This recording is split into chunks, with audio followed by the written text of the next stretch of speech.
Why eye protection is a non-negotiable for you if you are suffering from Bell's palsy or synkinesis. If you have Bell's palsy, then the most highly affected area on the face is your eyes. And it's also the area which is at maximum risk, because when your eyes are not closing, there is a risk of infection, inflammation, and further damage to your vision.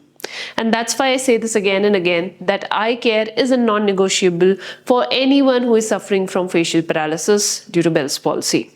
In this video, I'm going to exactly tell you what happens with your eyes when you suffer from Bell's palsy, what are the key factors that you have to keep in mind while recovering from your Bell's palsy, and I'm also going to tell you some simple eye practices that will help you to prevent the infection at the same time damage to your eye. So make sure to watch this video till the end. Let's begin. Friends, I'm Dr. Meghna Dave. I'm the founder and CEO of HealthQ Rehab, and this channel is dedicated to help you raise awareness and understanding about your Bell's palsy, synkinesis, or any disorders that's related to your head, neck, and face. Today, we are going to talk about eye muscles, and these are a very critical muscle when it comes to your day-to-day life. We blink, we see this world through this eye. Now, this eye muscle gets impacted when you suffer from Bell's palsy. The muscle that specifically gets involved is a muscle called as orbicularis oculi. This muscle is a circular muscle that surrounds your eyes. This muscle contracts, and when it contracts, it closes your eyes.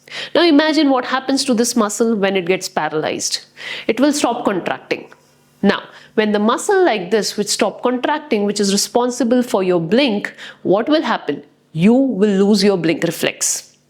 In day-to-day life, we don't bother much about are we blinking or not, because it's a subconscious movement that's constantly happening, protecting your eyes from all the dust particles and the external agents that can damage your eyes throughout the day.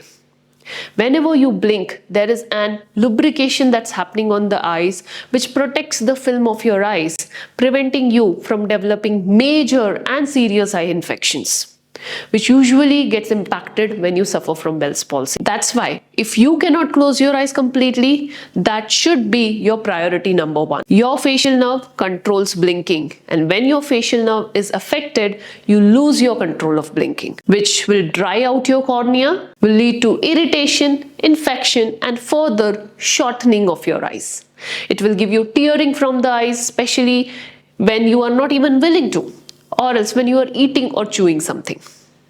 You would even observe that the days when it is more dry, sunny, and there is a lot of dry wind around your area, that will increase this tear production. That's why here are the 5 important helpful measures that you should take it very seriously, whether you are in an acute stage of Bell's palsy, whether you are in a middle phase of Bell's palsy, later phase of Bell's palsy, or whether you are in synkinetic phase of Bell's palsy.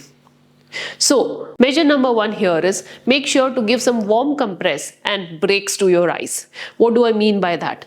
Make sure that throughout the day, give some 5 minutes break to your eyelids or eyes. You can do this by just placing 2 fingers or 2 hands around your eyes and letting your eyes calm down and relax and prevent that constant contraction that is happening around this muscle. This will ease out that symptoms and give some resting not only to your eye muscles but even to your eye and entire vision system. You can apply warm compress on the eye as well, which will further help in reducing the stiffness and the tightness that develops around the eye region. If you are someone who is living in very extremely hot and dry regions, then hydrating the eyes is equally important. You can do this hydration by putting eye drops frequently in the day. Don't mind from applying eye drops for more than 5 to 6 times in a day. A simple tear drop, when applied multiple times in a day, will keep your eyes lubricated, will prevent drying of the cornea. Make sure after applying these eye drops, keep your eyes closed and move your eyeballs up and down, side to side, so that eye drops very well spread across the eyes. Remember this, since your blink speed is low, your eye closure is not complete. Whenever you will put eye drops, there are very high chances that majority of your eye drops will be wasted, as it will not stay in the eye region. That's why keeping a hand is very important to retain those eye drops inside the eyes. The second thing that you can do, this especially in the summers only, not in the winters, only if you are in an extremely hot environment. In that case, applying cotton swabs dipped in warm water can be placed around the eyes. This warm water will also further hydrate the eye muscles and will allow soothing and relaxation. You can use a microwavable heat packs which are available on the market very easily. You can use electric eye massagers. Anything that massages, soothes your eyes is a good thing to do. That takes me to the third thing that is very important to do, is to apply eye gel, especially at the night. This is particularly important for whom the eye doesn't close completely. If your eye is not closing completely, putting eye gel will add up that lubrication layer and will easily close your eyes, and then you can tape your eyes well and sleep well.